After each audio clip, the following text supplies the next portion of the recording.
सरकार के अंदर एक बार भी आकर के हमारे किसानों को, हमारे जवानों को, हमारे दलित पीड़ित शोषित वंचित वर्गों को कभी संभालने का प्रयास नहीं किया। बड़ा बढ़िया चिंतन करने की जरूरत नहीं है। केवल संघवाद के इशारों पर हम लोग संघ की तैयारी करते हैं तो हम लोगों को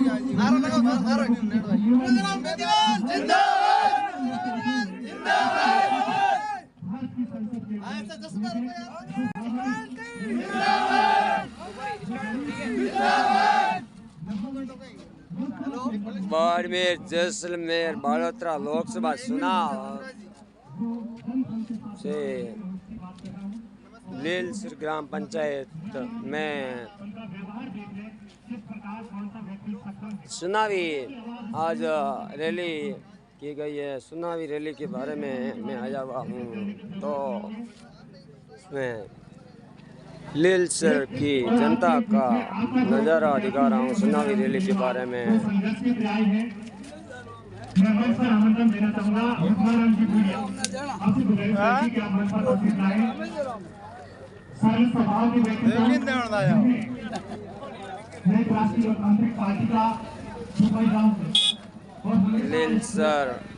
लीलसर ग्राम पंचायत का चुनावी रैली का नज़ारा दिखाने जा रहा हूँ।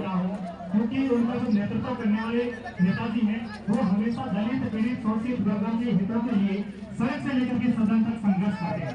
वो लड़ने का वादा रखते हुए उन्होंने संघर्ष दिखाया, इसलिए सच को सच कहना और झूठ को झूठ कहने की हिम्मत उन्होंने पैदा की।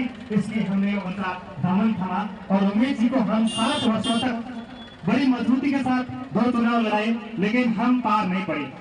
हमने ये सोचा कि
बाड़मेर, जैसलमेर, बालोतरा लोकसभा चुनाव की चर्चा हो गई है तेज।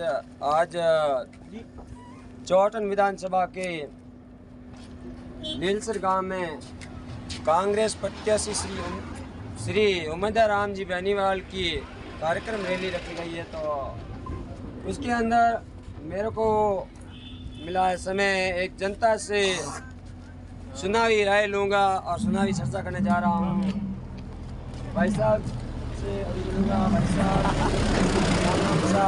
साहब राम नाम साहब, आप हमारे चैनल पर जुड़ने के लिए बहुत बहुत धन्यवाद। शुक्रिया आपका। आपका नाम जान सकता हूँ? मेरा नाम लतीफ़ खान है। आपकी क्या राय है आपकी बात सुना करें?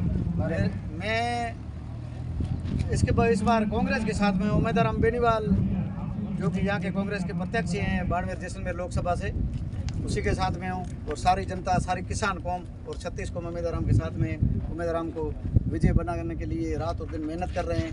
और आशाओं और उम्मीदों के साथ में बड़ी भारी जीत मार्जिन से यहाँ उमेदवार राम विजय होंगे बाड़मेर और जैसलमेर लोकसभा से। बहुत बहुत धन्यवाद। काफ़ी युवा भी उन्हों के सवाल करना है, थोड़ा बहुत कर ले, वापस आज से मिलूंगा।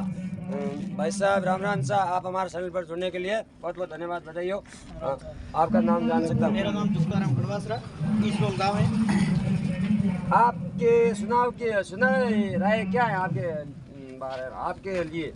चुनाव रात बहुत अच्छी है। कांग्रेस के प्रत्याशी श्री उमेदवार राम जी बेनीवाल की तरफ से है, बहुत अच्छी विजय लेंगे वो। यहाँ का बहुत माहौल अच्छा है और यहाँ पूरी बाड़मेर, जैसलमेर और बालोतरा के लोग सभी आपकी बार उम्मीदों की उम्मीद लगा के बैठे हैं और उमेदवार राम को भारी मतों से विजय बनाकर दिल्ली भेजेंगे। बहुत बहुत धन्यवाद। मैं जान सकता हूँ चुनावी माहौल के बारे में? अभी मेरे सामने एक भाई साहब और खड़े, भाई साहब से चुनाव के बारे में जानकर लेता हूँ। भाई साहब आपको बहुत बहुत धन्यवाद और बधाई हो आप हमारे चैनल पर जुड़ने के लिए। आपका नाम जान सकता हूँ? और अब की बार क्या माहौल है चुनाव के लिए, इसके बारे में राय बताओ आप। थोड़ा सा बोलो जोर से। उमेदवार राम जी यहाँ से जीतेंगे और उमेदवार राम जी और रविंद्र भाई के बीच में टक्कर रहेगी। बहुत बहुत धन्यवाद। और शिक्षा के लिए मैं और भाई साहब से राय लेता हूँ। भाई साहब आपकी क्या राय है?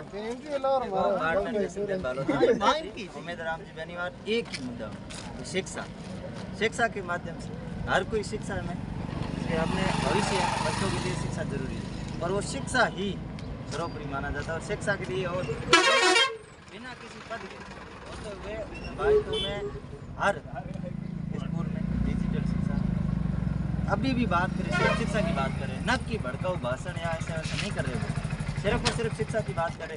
बाकी वाले तो अगर भाजपा के प्रत्याशी तो वो सिर्फ मोदी जी के नाम पे वोट होगा। यहाँ मोदी जी आएंगे नहीं, हमारे तो प्रत्याशी वही काम आएगा। मोदी जी के नाम पे वोट मांग रहे और एक निर्दलीय भाई साहब है वो लड़ रहे हैं। अब वो निर्दलीय क्या कर पाए? मेरी तो एक ही राय है और मैं तो आरएलपी का कार्यकर्ता हूँ और उम्मीद जी के साथ तो रहूँगा। सबसे अपील करना चाहता हूँ, एक बार उम्मीद जी को मौका दें और 5 साल आपकी सेवा में हाजिर मिलेंगे। आप एक फ़ोन कर देना, एक फ़ोन पे आपका काम हो जाएगा। बहुत बहुत धन्यवाद। आपने धरातल स्तर से बात की गई, बहुत बहुत धन्यवाद हो। मैं अभी और भाई साहब से चुनावी चर्चा के बारे में राय लेता हूं। भाई साहब राम साहब, आपकी क्या राय है आपकी बात? कांग्रेस सरकार को पसंद किया आपने, बहुत बहुत धन्यवाद है। और एक और भाई साहब से बात चुनावी राय जान सकता हूँ। खान जी अब की बार क्या है चुनाव के बारे में माहौल, उसके बारे में आपके जो अंदरूनी भावना और मत तो करना ही अधिकार, अपना मत, और चुनावी पक्ष किसकी ओर है? कांग्रेस। बहुत बहुत धन्यवाद। बोल। अब खान जी आप क्या बोल रहे थे और कोई मतलब कांग्रेस के लिए कि क्या है गांव की समस्या वगैरह, उसके बारे में कोई थोड़ी बहुत जानकारी दे सकते? अब मैं सर्वप्रथम तो आपको बताता हूँ, आपने बार बार ये सवाल पूछा है कि नरेंद्र मोदी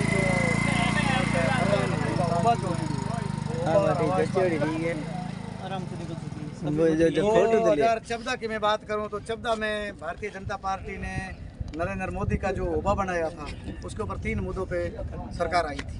तो पहला मुद्दा था कि विदेशों के अंदर कांग्रेस सरकार ने जो है देश को खा के खोखला किया और विदेश स्विट्जरलैंड की बैंक में कांग्रेस वालों ने पैसा जमा करवाया और जनता से यह कहा कि अगर हमारी सरकार आई 2014 के अंदर स्विट्जरलैंड से पैसे जो जमा है कांग्रेस सरकार के खा के बाद जबकि उन पैसों को वापस लाएंगे। वो पैसे इतने हैं कि प्रत्येक नागरिक के खाते में 15-15 लाख रुपए आएंगे। ये मुद्दा करके 2014 के अंदर जनता से इन्होंने वोट लिया था।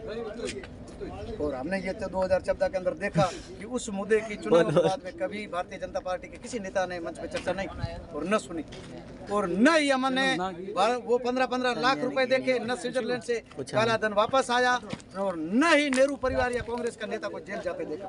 उसके अंदर हमने ये भी देखा कि 35 घंटों तक लगातार राहुल गांधी के साथ में ईडी, सीबीआई वगैरह जो भी एजेंसियां थी केंद्र की, उन्होंने पूछताछ की। उसके बाद में टस से मस नहीं हुआ। 35 घंटा अगर लगातार सच्चे आदमी के साथ में अपन बात करते हैं तो वो आदमी, उसका दिमाग डाइवर्ट होकर घूम जाता है। लेकिन राहुल गांधी से 35 घंटा भारतीय जनता पार्टी और नरेंद्र मोदी की सरकार ने पूछताछ की, लेकिन वो बंदा आज इंडिया के अंदर घूम रहा है। तो भारतीय जनता पार्टी के कहाँ पैसे और कहाँ जेल उसको। एक और मैं बात करता हूँ, 2024 के अंदर आपका क्या मुद्दा है, अब की बार कैसे होगा, क्या हम इसी नरेंद्र मोदी की सरकार को, भारत की जो जनता है, इसी अभी एक आने वाले 1.5 महीने में 4 जून को हवा निकाल कर कांग्रेस की सरकार बन रही है। इंडिया के बहुत भारी मतों से बन रही है। जनता मन बना चुकी है इंडिया की। तो अभी भाजपा वाला ने नारा दिया अब की बार 400 पार किया। अब नारा देने से तो क्या हो, 400 से डीजल पेट्रोल पार हो गया। नारा देने से तो क्या हो। नारा तो कई सरकारों के अंदर अपने दिया है उन्होंने, वहाँ उसकी 1-2 सीट आ रही है और वहाँ दे रही है। डीजल और पेट्रोल का पार हो गए। इन्होंने यहाँ अभी 3 महीने पहले ये जो सरकार बनाई है भाजपा की, इन्होंने कहा था कि यहाँ कांग्रेस की सरकार है और बाकी राज्यों में सस्ता है, डीजल महंगा है, सस्ता है, और यहाँ कांग्रेस सरकार महंगा है। तो अभी कहाँ सस्ता हो गया? बाहर के राज्यों से क्या राजस्थान में आज सस्ता हो गया? अभी तो भारतीय जनता पार्टी की सरकार बने को पूर्ण बहुमत से डीजल और पेट्रोल सस्ता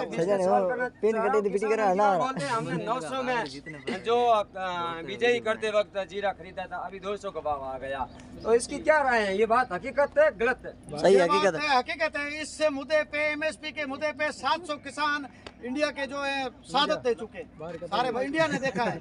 अरे भारत के किसानों को दिल्ली में घुसने का अधिकार नरेंद्र मोदी सरकार ने खत्म कर दिया, रोडों पे किले लगा दी। Very good. सबसे ज्यादा दुश्मन अगर कोई प्रधानमंत्री किसानों का बना है, राजस्थान बोल रहा हूं, बना है जिसके किसानों का पीस के खून चूस लिया है। हो गया। बहुत बहुत धन्यवाद। 7 मिनट रहे।